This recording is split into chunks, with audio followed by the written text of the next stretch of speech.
It's no secret that on this channel, I love the 90s. I was a 90s kid, a quintessential 90s kid. I had a good time in the 90s. It wasn't all great, but it was pretty good, okay? Certainly better than it is now.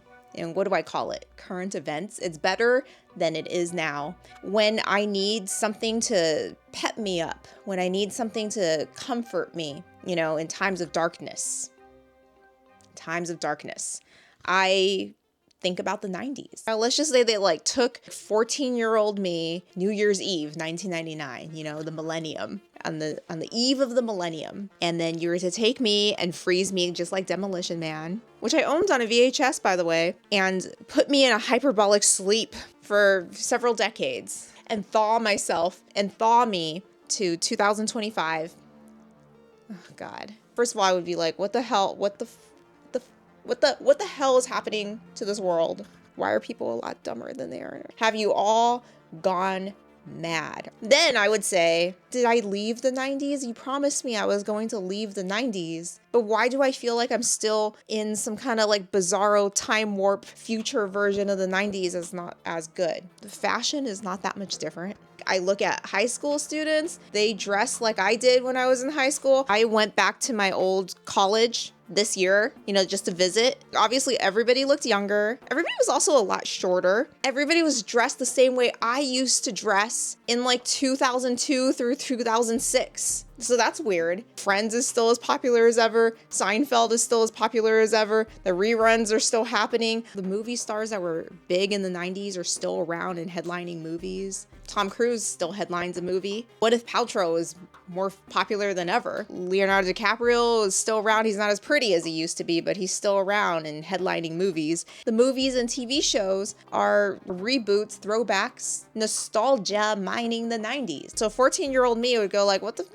going on here? Did I leave? Am I in the future? Am I in 1999? But I don't like this. It's like a worse version of the 90s, like a resurrection of the 90s, as if the 90s is like a corpse that you dug up from the ground and then you galvanized into life. And it's just walking around like a zombie. Not really dead, but not really alive. So that's what I think the version of the 90s is currently. I personally follow a lot of 90s nostalgia accounts. There's a plethora of nostalgic 80s, 90s accounts out there. Some are real, like with real archival photos from the 90s. There's this one account, and I don't know how they've done this. They have like flip throughs of old mailers from retailers, like old Target mailers from 1999 in pristine condition, back to school sales. Everybody just that's like junk mail. Everybody just throws that away.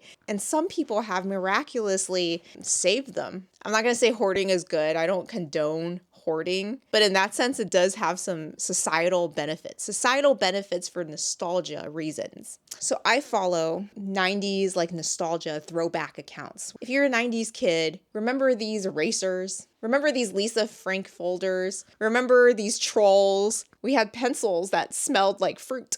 We had Pogs, Pogs. So what is this magic sauce that happened in the 90s, or we think happened in the 90s, what we remember from the 90s that we all yearn for today? Even people who weren't even born in the 90s yearn for the 90s. Are we doomed to relive the 90s over and over?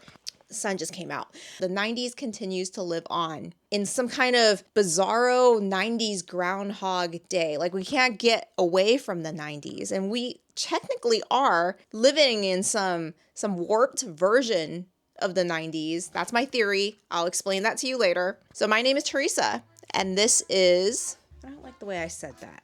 It's like on there. Okay. Whoa. My name is Teresa, and this is, my name is Teresa, and this is,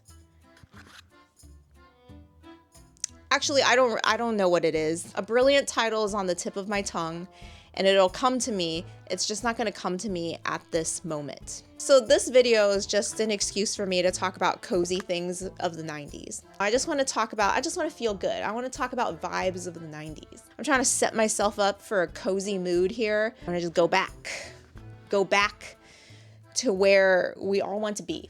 But no, we can never be. So the best we can do is just to like dig up the 90s from the ground and resurrect it into like a lesser version of the 90s. Capiche? Okay, once I got this comment, why are you talking so much about period dramas and all the programs that you like to watch?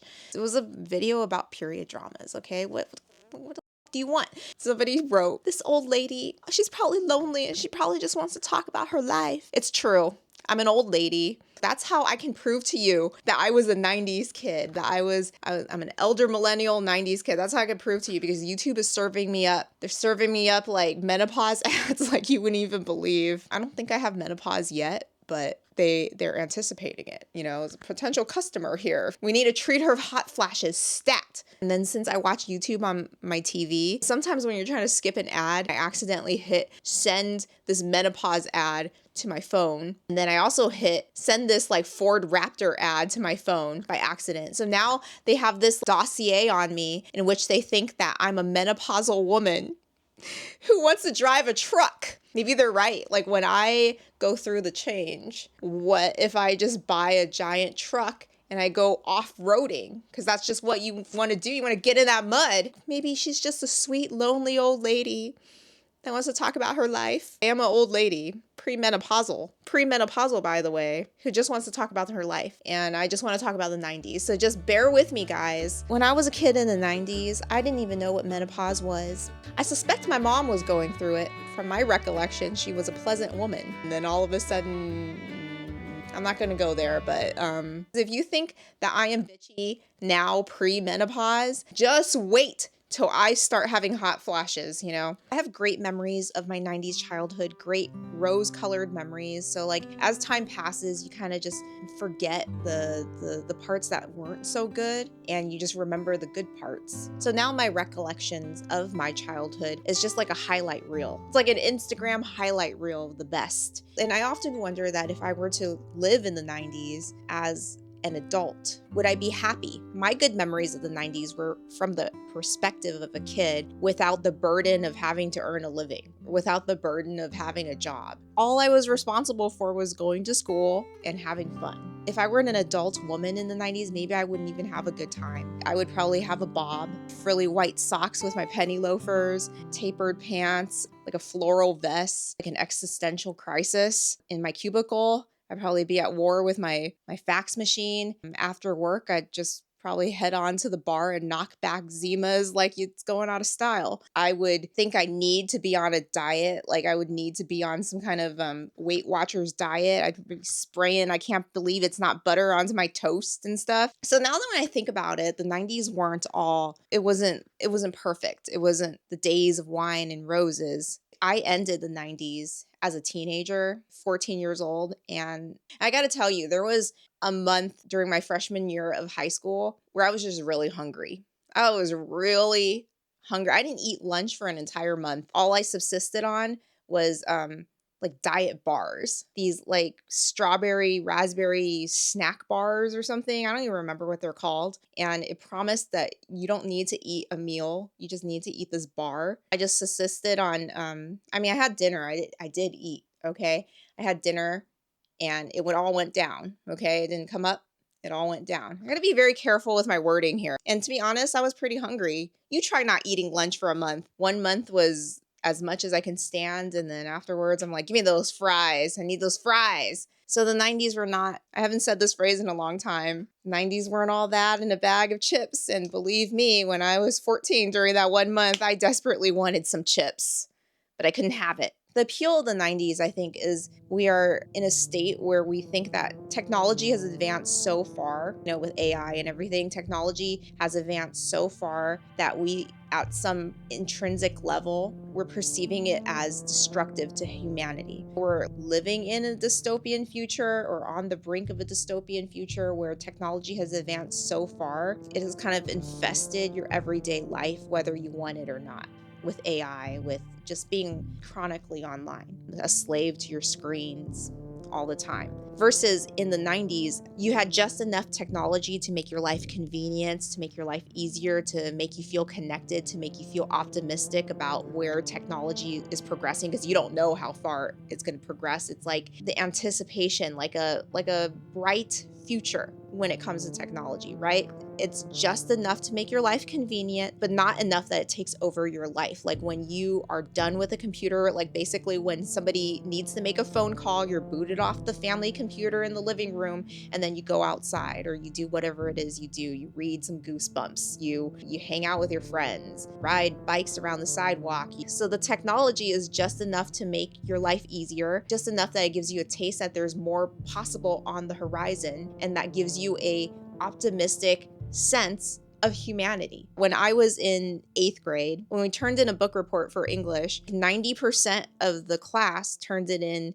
handwritten. And then there would be 1 or 2, 3 at most students who would turn it in as a computer printout. My computer at the time, and in that moment, I didn't have like Office 97. I didn't have Microsoft Word. And the standard for typewritten documents at the time was that you have to have everything double spaced. So I wrote my book report on the only word processing program that the computer came with, which was Notepad. Notepad was like very bare bones. It didn't come with the function to do double space. So I don't know if this made my life easier or harder than if I were to just to hand write my book report, but I went through every single line and I double spaced. I spaced every single line manually. Now, I didn't do this for every book report. It was just at that time, at that moment, I wised up and went to like Office Depot and got Microsoft Works, the crappier version of Office, the Office suite. Better than Notepad, but worse than Word, but it had the double space feature. That's all you need. So Microsoft Works through a CD-ROM. Just the fact that I have just told you a story about manually double spacing a book report, this is the very reason why I'm getting served up menopause ads like you wouldn't believe. I'm old enough to be your grandmother, but Teresa, you don't look like you're going through menopause. Well, I'm not going through menopause. Let's get that straight, but it's coming up. But Teresa, you don't look like a decrepit old bag at all. And if you have opposite opinions of that, then you could go yourself. Teresa, you look so fresh. What is your secret? And it's because when I allowed myself to eat, I ate a lot of food with a lot of preservatives. The preservatives are still in me. You know, one of the things I think about when I think about my childhood is not big sweeping adventures, like big sweeping vacations, because we never really had any, but it's the little everyday trivial things. One of the things that was guaranteed to make me happy was very cheap and simple. Totino's pizza. I love Totino's pizza. I had a really strange way of eating it. I would eat it in parts. I would scrape off all the cheese and the toppings, fold the crust over like an envelope and eat the crust. After the crust was finished, then I would, with my hands, eat the topping. That's a weird and disgusting way of eating it. And it happens for like a matter of like a year or a month. That was what I did. Another thing that also made me very happy, that made me think of a 90s summer, is the big bag of popsicles. In this bag, it came in 3 flavors: raspberry blue, very artificial looking, banana, and orange. And though I will eat the orange, I prefer not to eat the orange. I only liked the raspberry blue and banana. The raspberry blue is the number one, because like the more artificial looking the food, the more I would covet it. Back then, it was like the Wild West of strangely artificial, strangely neon, and strangely colored food. And of course, I had Squeeze It, High C, Capri Sun. I feel like Capri Sun, in terms of drinks, Capri Sun was up there because it came in a pouch. The commercials made it look like liquid metal. I really did not like milk unless it's chocolate milk. But sometimes I would eat cereal and milk because that's just how you did it. And I want to know where your stance is on this. It'll probably get heated. Do you put in the cereal first and then pour on the milk? Or do you pour milk first and then pour cereal? I would pour milk, this tiniest amount, the tiniest level that the bowl can handle, and then I would pour the cereal. And I would eat all the cereal and without much milk. When the cereal was done and there was milk left over, I would just discard the milk. If you grew up as a 90s kid, and specifically if you grew up as a 90s kid in the Western world, different if you live elsewhere, you can point to a picture of this inflatable chair, point to a picture of Zach Morris's room in Saved by the Bell, of the haunted mass Goosebumps. Sharks. Shark Attack. Hungry Hippo. Pogs. Those big Crayola markers. You could just stop for a moment and you go, oh yeah, I remember those beanbag chairs, or oh yes, I remember those scratch and sniff stickers. I remember Pogs. Our collective monoculture unites us. If I see two millennials at each other's throats right now, and I step between them with this scan of a Target mailer that somebody has somehow preserved, and I open it up to page 6, first of all, I'm pretty sure they'll stop arguing, mostly because they're like, who has a scan of a Target mailer? And then they'll look at it and then go, I remember that. You have like a second of truce because you both remember that. You know the casino games, Yahtzee, handheld Yahtzee. I bet you remember handheld Yahtzee. The Power Rangers figurines, their heads flipped. Some Pokemon, Pogs. Why do I keep mentioning Pogs? I guarantee they'll stop arguing for a moment. They'll be really confused why I'm coming in with a photo of this and a photo of that. But then they'll be like,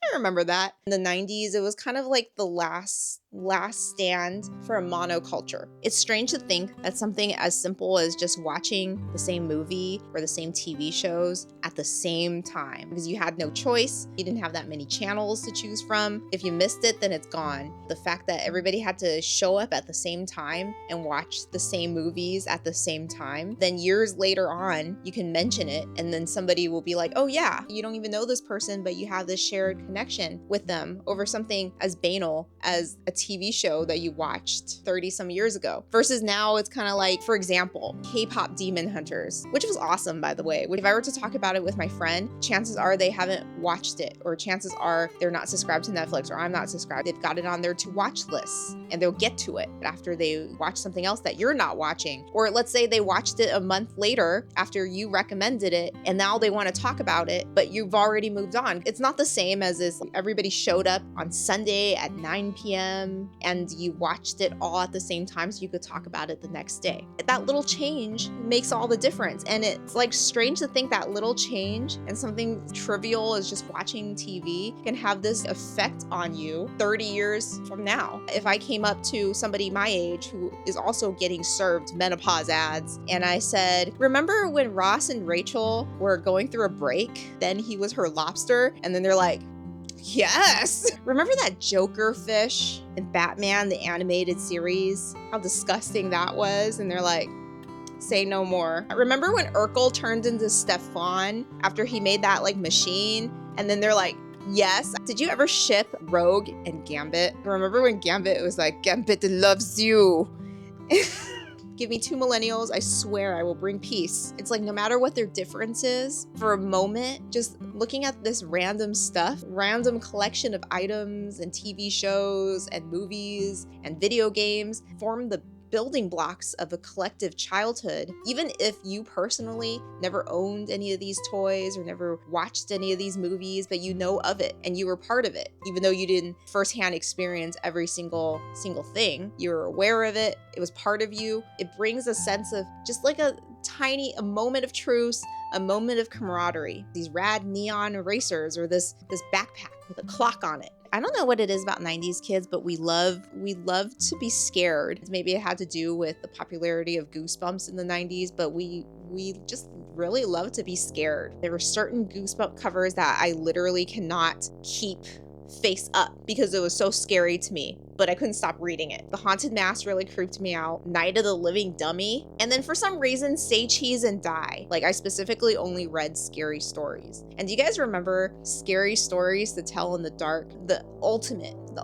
in scary literature for kids. Oh my God. And you know what specific story, you'll know what I'm talking about because this probably stuck in your mind too. The girl with the pimple that turned out to be a spider egg sac and then like the pimple burst and all these spiders came out of her face. I feel like all my elementary school activities happened to be centered around us trying to scare each other. telling scary stories to freak each other out and then reading scary stories. There was a deserted field and there was a house across our elementary school, and we made up all sorts of stories about how there was graves in the front yard. We saw a guy go into the house and then not come out of the house, and that was the same time we did the Bloody Mary ritual. When I was in first grade and we did Bloody Mary, I swear I saw Bloody Mary. There was a lost segment in my childhood. It was like consumed by the occult. Did any of you ever do Bloody Mary? I feel like it's more of a girl's thing than a guy's thing. Did you ever summon her in the mirror and then you see her? I don't know if kids mess around with like summoning ghosts nowadays. Don't mess around with that. Don't get the Ouija board. Have you ever thought about asking AI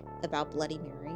What if you asked AI to conjure up a specter? When I think about the 90s, I simultaneously feel comforted, like I'm being covered in a fluffy safety blanket, but I also feel this bittersweet sense of loss. It feels simultaneously so close, like it just happened yesterday, and so far away. And I guess that's what happens when you get older. The passage of time is much more glaringly obvious. You just can't bridge this chasm between how can it just be yesterday? Like I could literally reach out and touch it because of all the 90s revival pop culture that's happening around me. It really does feel just there. I could reach out and touch it, but at the same time, it's decades ago. It's gone. And I'm old. And how can I simultaneously be like a kid that never dies and at the same time being served up menopause ads like you wouldn't believe? I don't know what I want from the 90s other than in some sense my youth. Maybe it's just a sense of